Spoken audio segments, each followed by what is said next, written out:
Adrian, finally here at the magic place where everything happens. That's correct, yes. Yes. So what happens here?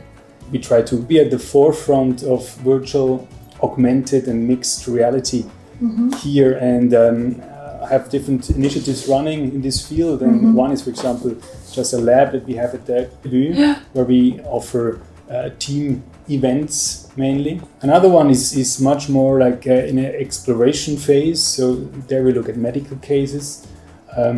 One project is about dementia or early dementia patients, people that cannot move anymore, and to try to give them experiences back they can't have anymore. I mean, you are a serial entrepreneur. You're like a classic example of somebody who builds stuff over and over and over again. Like, how did you know when you wanted to do your own thing? Like, when did you realize that, like, yeah, I want to build my own company? Yeah, I was always interested in entrepreneurship, but somehow you have to be bold to then really say, okay, let's do it. And for me, it was mainly after an MBA I did in Madrid.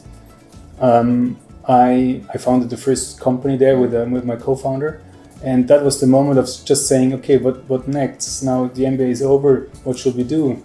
And so this is this kind of crucial moment that you need to then really say, okay, we go for it.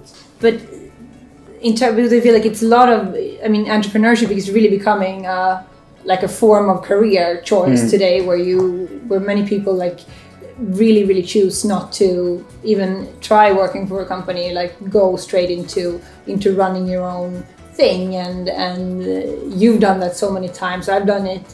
What would you advise yourself if you were, meet yourself 20 years ago?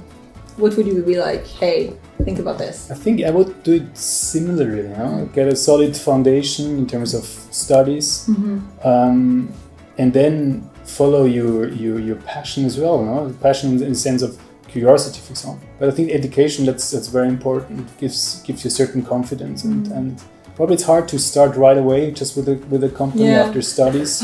Even working somewhere I think it's just learning, it's absorbing new things, and then suddenly comes the moment of the idea. So where do you go from now? Like when you've done your VR, when you've run kind of that full circle, what do you think you'll do then? I don't know yet. No. I don't know yet. No, it's certainly probably it's in a kind of opportunistic, So if things come that are interesting, so there are many interests. Sometimes you give up probably too quickly and dismiss a certain path that you could take instead of just going through it, and then you need to be kind of stubborn and just like and really... anyhow it will change. It will things come together if you just are ready to absorb them. So that sounds like pretty good advice you would give somebody. Like, try really hard before you make sure to pivot. But I feel also at the same time it's important to like fail fast. Like, yes, also exactly. If you understand it's not working, then it's better to close it down. I also see some that just struggle with they are in their kind of little bubble and it's just not moving forward. Then you have to realize, okay, it's probably not the best to really do now. So perhaps there's something different that could be done. Yeah. Interesting. Yeah. Well, thank you so much for having us here. I really appreciate it. And thank you for coming. Looking forward to try out the VR world a little bit more. Thank you. Thank you. Thank you, everyone. Bye. Bye-bye.